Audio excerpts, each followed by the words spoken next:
자, 이번에는요, 신천지 얘기로 좀 이슈를 넘어가 보겠습니다. 사실 신천지, 지금 대구에서 집중적으로 확진자가 나오기 시작한 것이 이 신천지와 좀 관련이 있거든요. 그러면 많은 분들이 궁금해 하시죠. 그러면 처음에 어떻게 감염이 시작이 된 것인가? 아직도 오리무중입니다. 우한에서 시작됐다는 그 코로나19가 어떻게 해서 대구로 이렇게 오게 된 것인가? 이 부분은 아직 밝혀지지 않았습니다. 그런데요, 어느 정도 실마리를 찾을 수 있는 내용이 오늘 좀 다뤄지고 있습니다. 우한, 거기가 우리 지교에 있는 곳이다. 신천지 녹취록이 나왔다. 이게 얼마 전에 지난 9일입니다. 신천지 신자들 상대로 한 설교가 있었는데 거기서 우한 얘기가 있었어요. 설교하며 작년까지 우한에서 활동했다. 뭐 이런 얘기가 있습니다. 그러면서 이런 얘기, 여기 아랫부분에 보시죠. 여기 보시면 신천지에 관해서 폭로해온 종말론 사무소가 유튜브 채널에다 요 녹취록을 올렸어요. 그런데 그 내용에 보면은요, 우한 얘기가 조금 나오거든요. 그래서 그 얘기를 좀 저희가 좀 들어봐야 되는데 저희가 그 내용 영상으로 좀 준비했습니다. 들어보겠습니다. 지금 중국 우한 편입자들이요. 거기가 우리 지교회가 있는 곳입니다. 우리 우한 지교회가. 근데 중국이 지금 보니까 700명이 넘게 죽었잖아요. 확진자가 3만 명이 넘잖아요. 그 발원지가 우리 지교회 있는 곳이라니까. 우리 정도는 한 명도 안 걸렸어.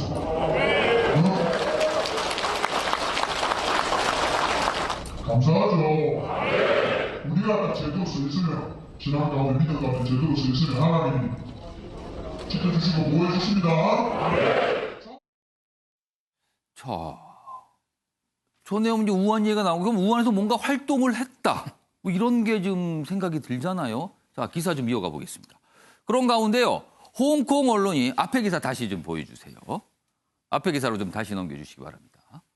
홍콩 언론이 이 신천지 관련해서 보도를 했는데 어떤 신자의 증언에 대해서 소개하고 있습니다. 보면은 중국 내에 신천지 2만 명에 달하는 규모다. 그러면서 뭐 곳곳에서 활동을 하고 있다. 그리고 뭐 지난해 12월까지도 뭐 활동했다. 뭐 이런 내용의 보도가 있었습니다.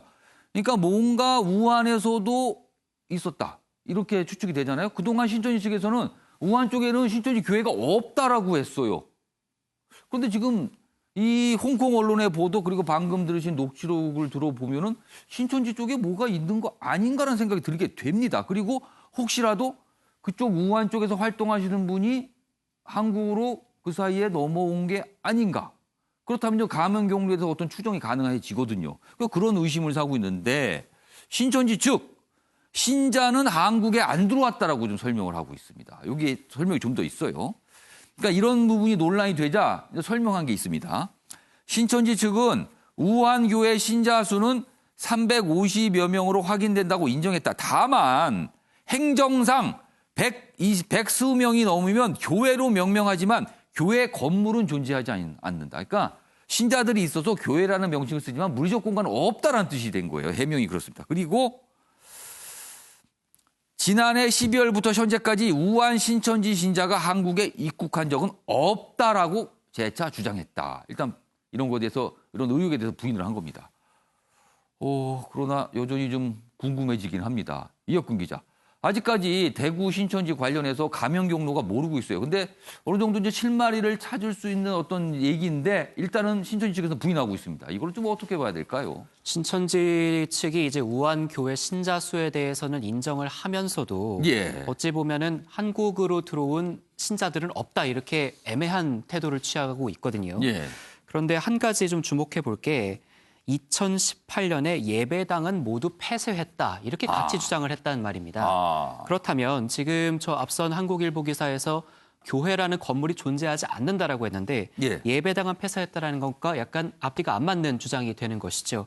결과적으로 신천지 측의 주장을 종합을 해보고 또 앞서서 폭로를 한 종말론 사무소 유튜브 채널의 싱크 그거를 합쳐서 보면 분명히 우한 지역에 활동했던 신천지 교인이 있었던 것으로 현재로서는 합리적으로 추정이 되고 일단 추정은 되고 그렇습니다. 예.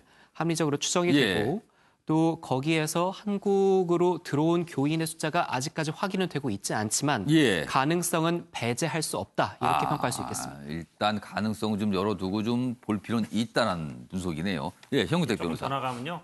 사실은 이제 신천지가 국내에서도 활동도 보면 정식으로 교회라는 명칭을 쓴 데는 많지 않습니다. 실제로 보면 문화센터라든지 뭐 성서 공부방이라는 여러 가지 명칭을 쓰고 있거든요.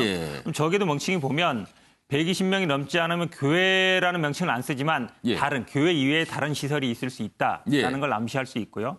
저는 아마 마지막 문장에 상당한 다른 의미가 있는 것 같은데 뭐냐면 지금 우리가 가장 궁금한 건 어떻게 우한에서 지금 대구 쪽으로 넘어왔을까 이 부분이잖아요. 지금 모릅니다. 그렇죠. 지금. 저 부분을 반대 해석해 보면 우한 신천지 신자가 넘어오진 않았겠지만 한국에 대구에 있는 신천지 신자가 우한에 갔다 왔을 수는 있는 거예요.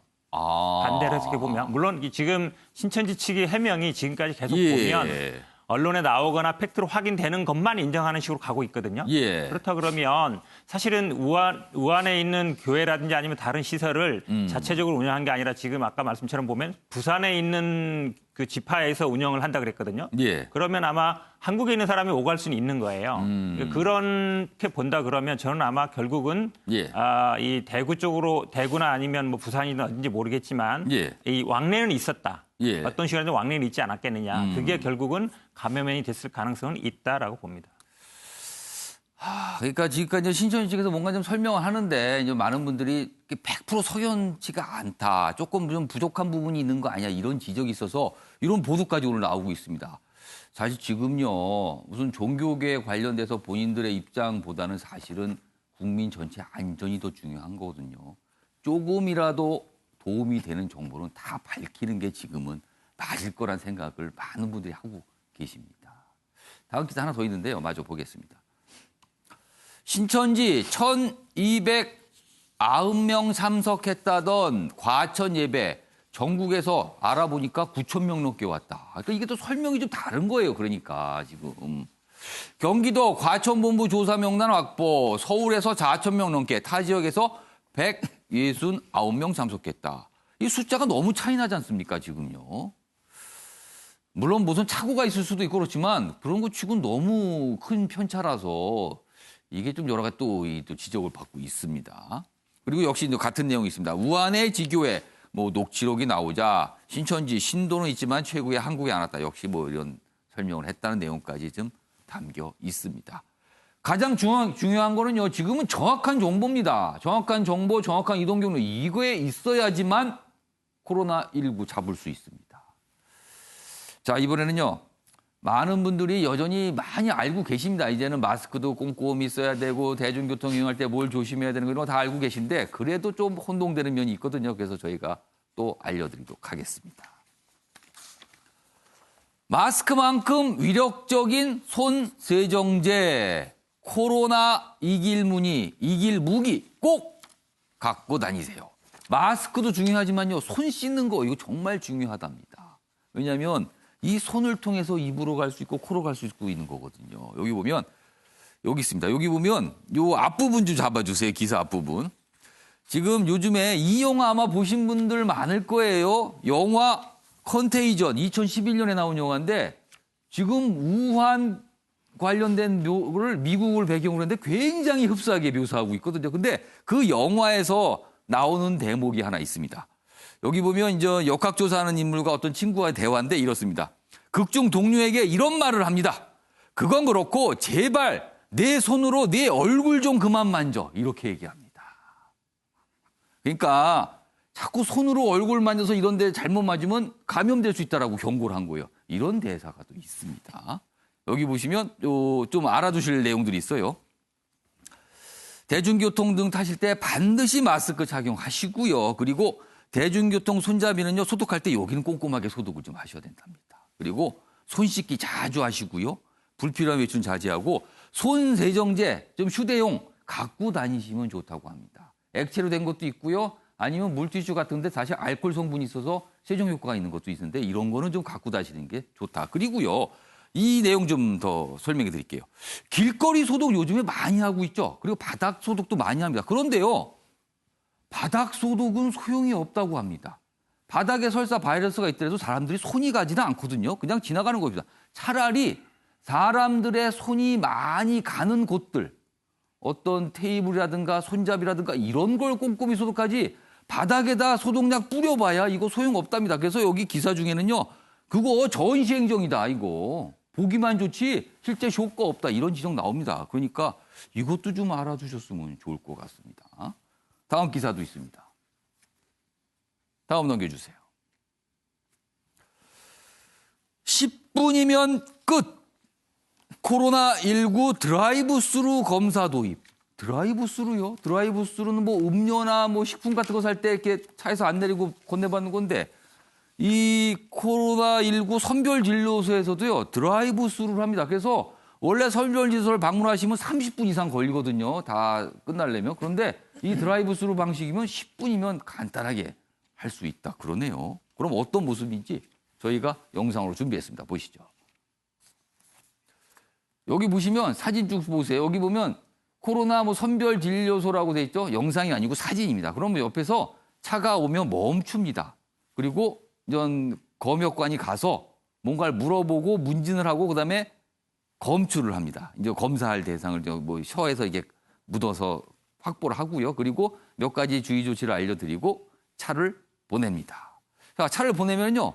차 지나간 자리에 소독약 쫙 뿌리면 그걸로 끝입니다. 근데 원래는요. 선별진료소에 사람들이 들어와서 다 어떤 방역 작업을 하고 또 검사를 하는 걸 채취하고 이럴 때 시간이 많이 걸렸다고 합니다. 근데 드라이브스루 어떻게 보면 굉장히 창의적인 방법인 것 같습니다. 외국에서도 이런 거는 좀 참고를 할 만한 내용이 아닐까 싶기도 합니다. 그래서 저희가 좀 오늘 특별히 좀 소개해 드렸습니다. 이런 곳이 많이 있답니다. 자, 이 정도 하고요. 이번에는 마스크 얘기 좀 해보겠습니다. 다음 기사 보여주세요. 지금 마스크를 구하기가 너무나 어렵다. 그동안 많은 지적이 있었습니다. 드디어 정부가 나섰습니다. 해외로 수출되는 물량 막고요. 그리고 편하게 살 수 있게 해주겠다고 했습니다. 하루에 1000만 개 이상 생산되는 마스크. 이제는 편하게 살 수 있게 했는데 과연 그런 것인가를 좀 지적하고 있어요. 여기 서울신문 기사는 보겠습니다.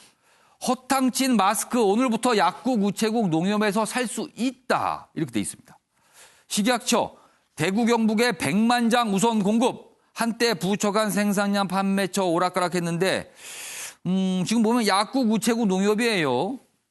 편의점은 빠지고 공용 홈쇼핑 공급처 언급. 근데 편의점에도 있으면 좀 더 쉽게 살 수 있지 않은가 하는데 아직은 아닙니다. 약국은 주로 이제 큰 대도시 위주가 되겠죠. 그리고 우체국과 농협은 이제 농촌 지역들, 뭐 중소도시 이렇게 지금 집중이 될 것 같습니다. 일단 이런 내용이 어제 정부가 발표를 통해서 알려졌어요. 다음 기사입니다. 그런데 과연 정말 오늘부터 가면 살 수 있는 건가? 이걸 지적하고 있습니다. 마스크 당장 푼다고 해놓고 정부가 더 키운 대란이다. 이게 무슨 얘기일까요? 27일 350만 장 우체국 등 통해서 공급하겠다 이렇게 밝혔습니다. 그런데요. 막상 우정본부요. 당장 안 되는데요. 매달 2일인데요. 이런 얘기를 합니다. 이거 어떻게 된 겁니까? 그리고 어제 문재인 대통령 청와대 대변인 통해서 발언이 알려졌는데 마트에 직접 있는지 팔고 있는지 공무원들이 가서 확인하라. 이렇게 또 지시가 있었습니다. 그럼 여기서요. 이 마스크와 관련된 어떤 발표 내용이 있었는데 확인해 보겠습니다. 마스크의 수출 제한 조치 및 공적 판매처 출고 의무화가 오늘 0시부터 시행되었습니다. 이 조치에 따라 국내에서 오늘 생산된 마스크의 50%가 우정사업본부, 농협중앙회, 공영 홈쇼핑 등 공적 판매처로 출하될 것입니다. 이는 금일 생산량부터 적용되는 조치이므로 실제 소비자들에게 전달되는 것은 내일 목요일부터가 될 것입니다. 오늘은 내일 목요일부터 오늘부터입니다. 이혁근 기자, 오늘부터 마스크 쉽게 살 수 있는 겁니까? 그럴 가능성은 적습니다. 적습니까? 네. 예. 정부가 발표는 지금 이렇게 했는데요. 장수를 좀 따져보겠습니다. 예. 350만 장을 오늘부터 살 수 있게 하겠다라고 예. 발표를 해서 조금 더 살펴보니까요. 지금 판매처가 약국, 우체국, 농협 이렇게 세 군데를 언급을 했습니다. 약국에 240만 장을 풀고 우체국하고 농협에 110만 장을 풀겠다 이런 계획입니다. 각각의 판매처의 입장을 좀 물어봤습니다. 약국 수량 확보가 어렵다, 안 됐다. 이르면 빨라야 토요일 돼야 살 수 있다. 그러면은 오늘이 아니네요. 그렇죠. 우체국 보겠습니다. 온라인 홈페이지에 3월 2일, 그러니까 다음 주 월요일이 됩니다. 3월 2일부터 판매가 가능할 것 같다. 이렇게 밝혀놨고요. 농협 관계자는 아직 생산업체와 계약조차 하지 않았다. 그리고 빠르면 3월 초가 가능할 것 같다라고 저희 취재진에게 직접 밝혔습니다. 종합해보면 오늘부터 살 수 있다라는 가능성은 기존에 있던 물량이 풀린 거면 가능할 수 있겠지만 정부가 지금 밝힌 그 350만 장을 일반 소비자가 살 수 있을 것이다 라고 하는 건 좀 억측입니다. 그런데다가 좀 편의점은 여기 포함이 안 됐거든요. 일단 배포하는 곳으로. 그렇다면은 쉽게 살 수 있는 거는 좀 더 기다려야 된다는 결론이 나오는데 정부가 여론이 좀 들끓으니까 급하게 대책을 내놓긴 했는데 아직은 좀 부족한 것 같습니다. 좀 기다려야 될 것 같습니다. 아쉽네요. 마스크 지금 못 구하시는 분도 참 많던데요, 지금요. 그나마 어떤 본인이 다니고 있는 직장이 좀 규모가 크고 하는 곳은요, 그 회사 자체에서 마스크를 확보해서 직원들한테 나눠주거든요. 근데 그렇지 않은 곳에서는요, 마스크 사기가 참 만만치 않습니다, 정말요, 지금요.